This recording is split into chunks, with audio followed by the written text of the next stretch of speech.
I had a lot of problems with snails. Lots of snails. You could use Blue Planet Snail Red, and I did that, but 2 Corey died. But this could have just been a coincidence. It says on the label, toxic to fish in soft water, but my water is hard, so it was not an issue for me. So I didn't want to chance a second dose. So I set about designing some traps to 3D print. Each design had a string to lower it into the tank. Let's call that a tether.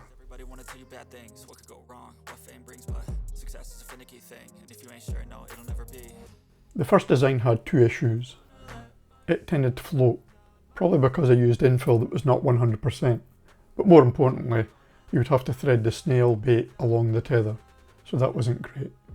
So that the designs would not float, I tried to put in a trough design with wings that could be filled with gravel, but it sunk without the gravel, so to save on plastic, I removed those.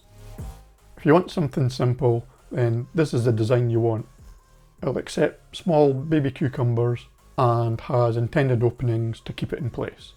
Once the snails have landed on the cucumber, you can pull it out with the tether, wash off the snails and put it back in the tank. The rest of the designs had a snap-in lid which turned out great once you'd learned the knack of pressing it in. This was just a bead and a groove for the bead to snap into, so it's a great design choice if you want to add lids to your projects. The next design I tried was an open top bucket that would allow a different choice of bait. In its first incarnation it didn't let the water escape, so I soon fixed that by adding slots around the perimeter. This one didn't work as well as the trough. The next design was a fully enclosed one with a food spike at one end and flaps at the other. One thing I found about this design is that you need the walls to extend in to stop the flaps from separating too much. So that container only had one entry door, and I thought, why not try a 360-degree entry, so circular? But the test print for this didn't work very well. So I went for the next best thing, an all-round hex design with 3 flaps and 3 walls. The next issue was working out the number of flap strips needed for each. Doing a modular design meant that I could try out different number of flaps to washers. These had to be free spinning, otherwise they would just stay open in the water. Also, adding too many flaps and washers would also mean they'd stay open in the water. So you just had to find the happy ratio. One unfortunate thing that I found was the guppies could get in through the flaps and be stuck. So I added an escape hatch into the lid, and the guppies love swimming in to steal the bait wafers. This does allow the more persistent snails to escape.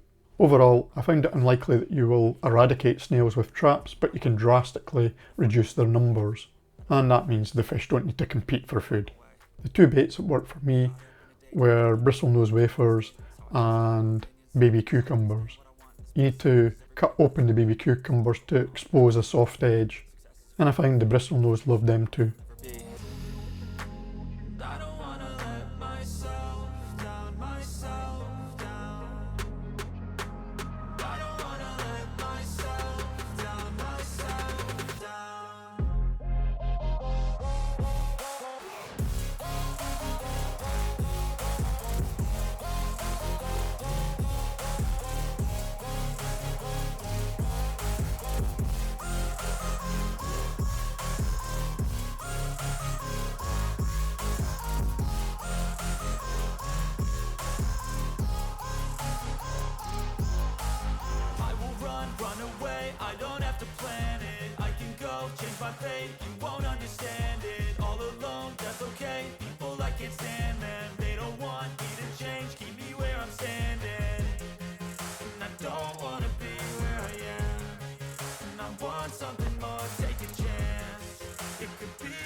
place where they told you what to chase, told you how to run the race. Every move was on the page, but I didn't like their way. Had to fight and misbehave, had to find a way to change, had to leave to find my way. Caught up in a daydream, I beat my mind up there almost daily. It's how I pass time, no opinions safely. It's how I understand what I want in this place, see. Cause everybody wanna tell you bad things, what could go wrong, what fame brings. But success is a finicky thing, and if you ain't sure, no, it'll never be. I don't wanna let myself down, myself down. I don't wanna let myself down, myself down.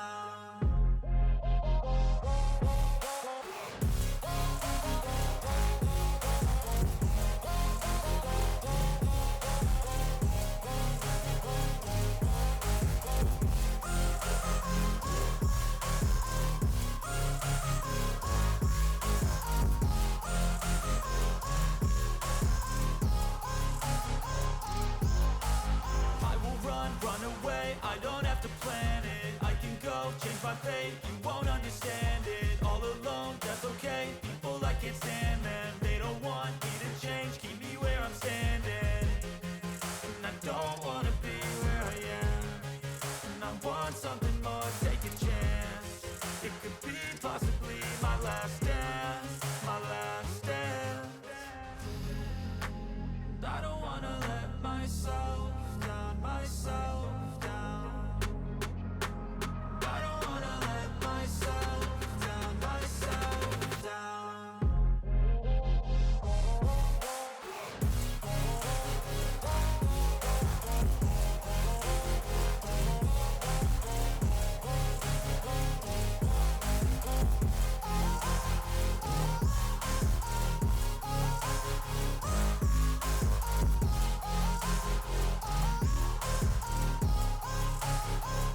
Chill.